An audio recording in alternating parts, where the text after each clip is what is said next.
गुनाहों का देवता खंड 4 में आपका स्वागत है। सुधा का कॉलेज बड़ा एकांत और खूबसूरत जगह बना हुआ था। दोनों ओर ऊंची सी मेड़ और बीच में से कंकड़ की एक खूबसूरत घुमावदार सड़क। दाईं ओर चने और गेहूं के खेत, बेड़ और शहतूत के झाड़, और बाईं ओर ऊंचे ऊंचे टीले और ताड़ के लंबे लंबे पेड़। शहर से काफी बाहर देहात का सा नजारा, और इतना शांत वातावरण लगता था कि यहाँ कोई उथल पुथल, कोई शोरगुल है ही नहीं।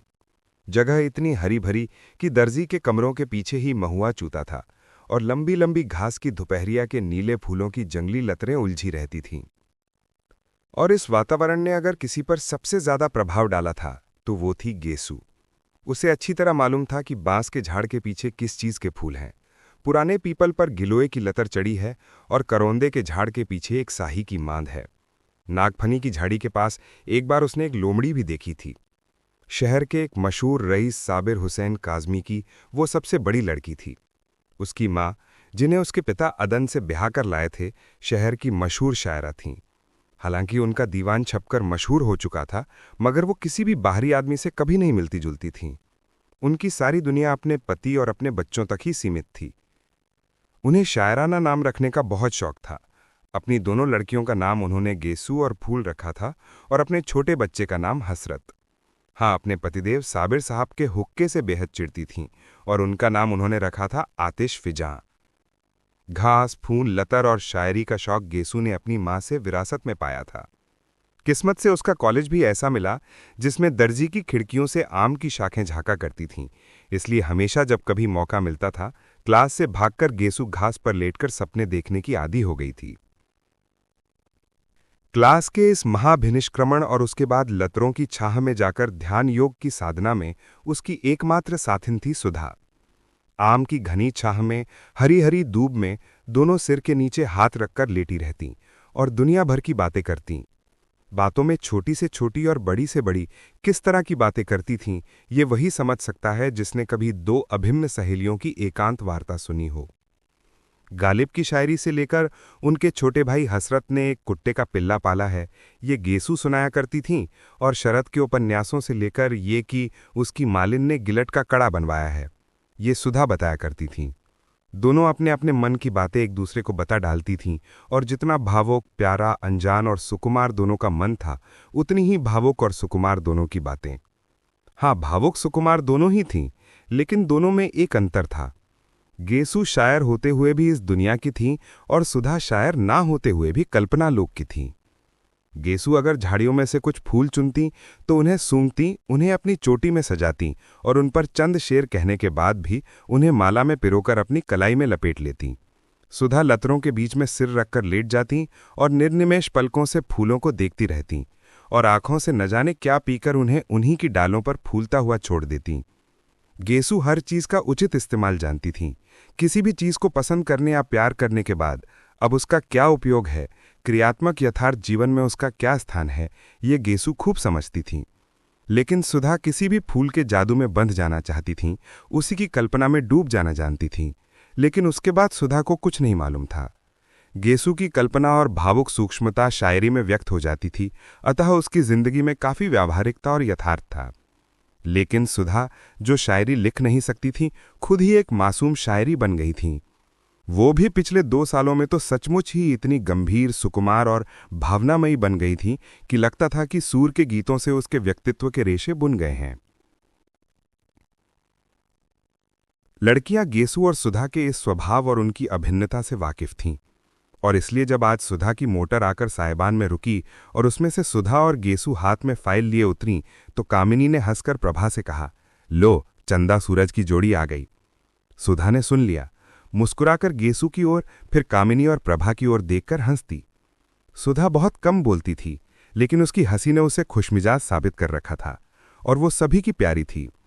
प्रभा ने आकर सुधा के गले में बांह डालकर कहा, गेसू बानो, थोड़ी देर के लिए सुधा रानी को हमें दे दो, जरा कल के नोट्स उतारने हैं, इनसे पूछकर। गेसू हंसकर बोली, उसके पापा से तय कर ले, फिर तू जिंदगी भर सुधा को पाल पोस, मुझे क्या करना है। जब सुधा प्रभा के साथ चली गई तो गेसू ने कामिनी के कंधे पर हाथ रखा और कहा, कम्मो रानी, अब तो तुम ही हमारे हिस्से में पड़ी, आओ चलो देखें लतर में कुंदरू हैं। कुंदरू तो नहीं, अब चने का खेत हरियाया है, कम्मू बोली। गृह विज्ञान का पीरियड था और मिस उमालकर पढ़ा रही थीं।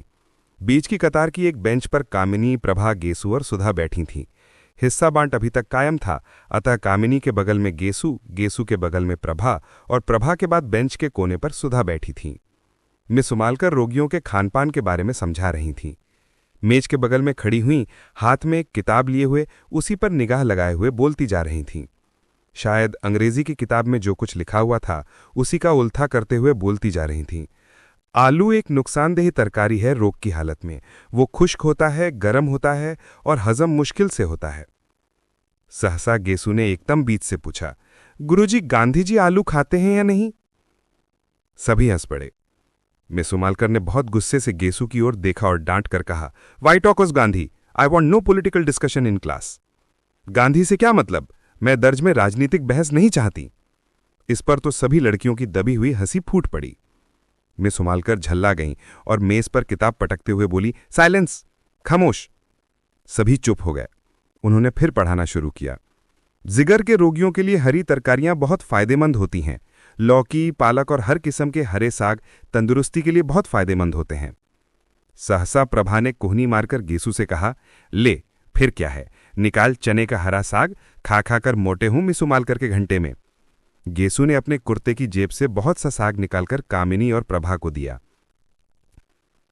अब मिस उमालकर शक्कर के हानि लाभ बता रही थीं। लंबे रोग के बाद रोगी को शक्कर कम देनी चाहिए। दूध या साबुदाने में ताड़ की मिश्री मिला सकते हैं।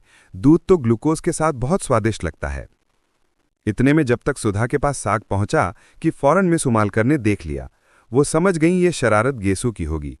मिस गेसु, बीमारी की हालत में दूध काहे के साथ स्वादिष्ट लगता है? इतने में सुधा के मुंह से निकला, साग काहे के साथ खाएं? और गेसु ने कहा, नमक के साथ। नमक के साथ? मिस उमालकर ने कहा, बीमारी में दूध नमक के साथ अच्छा लगता है? खड़ी हो, कहां था ध्यान तुम्हारा? गेसु सन। मिस उमालकर का चेहरा मारे गुस्से के लाल हो रहा था। क्या बात कर रही थी तुम और सुधा? गेसु सन। अच्छा, तुम लोग क्लास के बाहर जाओ और आज हम तुम्हारे गार्जियन को खत भेजेंगे। चलो बाहर जाओ। सुधा ने कुछ मुस्कुराते हुए प्रभा की ओर देखा और प्रभा हंसती। गेसु ने देखा कि मिस उमालकर का पारा और भी चढ़ने वाला है, तो वो चुपचाप किताब उठाकर चल दी। सुधा भी पीछे पीछे चल दी। कामिनी ने कहा, खतवत भेजती रहना सुधा, और क्लास ठठाकर हंस पड़ी। मिस उमालकर गुस्से से नीली पड़ गईं। क्लास अब खत्म हो गई है, और रजिस्टर उठाकर चल दी। गेसु अभी अंदर ही थीं कि वो बाहर चली गईं और उनके जरा दूर पहुंचते ही गेसु ने बड़ी अदा से कहा, बड़े बेआबरू होकर तेरे कूचे से हम निकले। और सारी क्लास फिर हंसी से गूंज उठी। लड़कियां चिड़ियों की तरह फुर हो गईं और थोड़ी ही देर में सुधा और गेसु बैडमिंटन फील्ड के पास वाले छतनार पाकड़ के नीचे लेटी हुई थीं। बड़ी खुशनुमा दोपहरी थी। खुशबू से लदे हल्के हल्के झोंके गेसु की उड़नी और गरारे की सिलवटों से आंख मिचौली खेल रहे थे। आसमान में कुछ हल्के रुपहले बादल उड़ रहे थे और जमीन पर बादलों की सांवली छायाएं दौड़ रही थीं। घास के लंबे चौड़े मैदान पर बादलों की छायाओं का खेल बड़ा मासूम लग रहा था। जितनी दूर तक छाह रहती थी उतनी दूर तक घास का रंग गहरा काई हो जाता था, और जहां जहां बादलों से छनकर धूप बरसने लगती थी वहां वहां घास सुनहरे धानी रंग की हो जाती थी। दूर कहीं पर पानी बरसा था और बादल हल्के होकर खरगोश के मासूम स्वच्छंद बच्चों की तरह दौड़ रहे थे। सुधा आंखों पर फाइल की छाह किए हुए बादलों की ओर एकटक देख रही थीं। गेसु ने उसकी ओर करवट बदली और उसकी वेणी में लगे हुए रेशमी फीते को उंगली में उमेटते हुए एक लंबी सी सांस भरकर कहा, बादशाहों की मुअत्तर ख्वाबगाहों में कहाँ वो मज़ा जो भीगी भीगी घास पर सोने में है। मुतमईन बेफिक्र लोगों की हंसी में भी कहाँ लुत्फ जो एक दूसरे को देखकर रोने में है। सुधा ने बादलों से अपनी निगाह नहीं हटाई, बस एक करुण सपनीली मुस्कुराहट बिखेर कर रह गई। क्या देख रही है सुधा? गेसु ने पूछा। बादलों को देख रही हूं, सुधा ने बेहोश आवाज में जवाब दिया। गेसु उठी और सुधा की छाती पर सिर रखकर बोली, कैफ बरदोनुश, बादलों को न देख, बेखबर तू न कुचल जाए कहीं। और सुधा के गाल में जोर की चुटकी काट ली। हाय रे, सुधा ने चीख कर कहा और उठ बैठी। वाह वाह, कितना अच्छा शेर है। किसका है? पता नहीं किसका है, गेसु बोली, लेकिन बहुत सच है सुधी। आसमान के बादलों के दामन में अपने ख्वाब टांग लेना और उनके सहारे जिंदगी बसर करने का ख्याल तो है बड़ा नाजुक, मगर रानी बड़ा खतरनाक भी है। आदमी बड़ी ठोकरें खाता है। इससे तो अच्छा है कि आदमी को नाजुक ख्याली से साबका ही न पड़े, खाते पीते हंसते बोलते आदमी की जिंदगी कट जाए। सुधा ने अपना आंचल ठीक किया और लटों में से घास के तिनके निकालते हुए कहा, गेसु, अगर हम लोगों को भी शादी ब्याह के झंझट में न फंसना पड़े और इसी तरह दिन कटते जाएं तो कितना मजा आए। हंसते बोलते पढ़ते लिखते घास में लेटकर बादलों से प्यार करते हुए कितना अच्छा लगता है। लेकिन हम लड़कियों की जिंदगी भी क्या। मैं तो सोचती हूँ गेसु, कभी ब्याह ही न करूं। हमारे पापा का ध्यान कौन रखेगा। गेसु थोड़ी देर तक सुधा की आंखों में आंखें डालकर शरारत भरी निगाहों से देखती रही और मुस्कुरा कर बोली, अरे अब ऐसी भोली नहीं हो रानी तुम। ये शबाब, ये उठान और ब्याह नहीं करेंगी, जोगन बनेंगी। अच्छा चल हट बेशरम कहीं की, खुद ब्याह करने की ठान चुकी है तो दुनिया भर को क्यों तोहमत हराती है। मैं तो ठान ही चुकी हूं, मेरा क्या। फिक्र तो तुम लोगों की है कि ब्याह नहीं होता तो लेटकर बादल देखती हैं, गेसु ने मचलते हुए कहा। अच्छा, गेसु की ओढ़नी खींचकर सिर के नीचे रखकर सुधा ने कहा, क्या हाल है तेरे अख्तर मियाँ का। मंगनी कब होगी तेरी। मंगनी क्या, किसी भी दिन हो जाए, बस फुप्पी जान के यहाँ आने भर की कसर है। वैसे अम्मी तो फूल की बात उनसे चला रही थी, पर उन्होंने मेरे लिए इरादा जाहिर किया। बड़े अच्छे हैं, आते हैं तो घर भर में रोशनी छा जाती है। गेसु ने बहुत भोलेपन से गोद में सुधा का हाथ रखकर उसकी उंगलियां चटकाते हुए कहा, वे तो तेरे चचाजाद भाई है ना, तुझसे तो पहले उनसे बोलचाल रही होगी। हाँ, खूब अच्छी तरह से। मौलवी साहब हम लोगों को साथ साथ पढ़ाते थे और जब हम दोनों सबक भूल जाते थे तो एक दूसरे का कान पकड़कर साथ साथ उठते बैठते थे। गेसु को झेंपते हुए बोली, वाह रे, प्रेम की इतनी विचित्र शुरुआत मैंने कहीं नहीं सुनी थी। तब तो तुम लोग एक दूसरे का कान पकड़ने के लिए अपने आप सबक भूल जाते होंगे। नहीं जी, एक बार फिर पढ़कर कौन सबक भूलता है। और एक बार सबक याद होने के बाद जानती हो इश्क में क्या होता है। मकतबे इश्क में एक ढंग निराला देखा, उसको छुट्टी न मिली जिसको सबक याद हुआ। खैर ये सब बात जाने दे। सुधा, अब तू कब ब्याह करेगी। जल्दी ही करूंगी, सुधा बोली। किससे। तुझसे। और दोनों खिलखिलाकर हंस पड़ी। बादल हट गए थे और पाकड़ की छां को चीरते हुए एक सुनहली रोशनी का तार झिलमिला उठा। हंसते वक्त गेसु के कान के टॉप चमक उठे और सुधा का ध्यान उधर खींच गया। ये कब बनवाया तूने। बनवाया नहीं तो उन्होंने दिए होंगे। क्यों। गेसु ने शर्मा कर सिर हिला दिया। सुधा ने उठकर हाथ से छूते हुए कहा, कितने सुंदर कमल हैं। वाह। क्यों गेसु, तूने सचमुच के कमल देखे हैं। ना, मैंने देखे हैं। कहाँ। असल में 5-6 साल पहले तक तो मैं गांव में रहती थी ना। ऊंचाहार के पास एक गांव में मेरी बुआ रहती है ना। बचपन से मैं उन्हीं के पास रहती थी। पढ़ाई की शुरुआत मैंने वहीं की और 7वीं तक वहीं पढ़ी। तो वहां मेरे स्कूल के पीछे के पोखरे में बहुत से कमल थे। रोज शाम को मैं भाग जाती थी और तालाब में घुसकर कमल तोड़ती और घर से बुआ एक लंबा सा सोंटा लेकर गालियां देती हुई आती थी मुझे पकड़ने के लिए।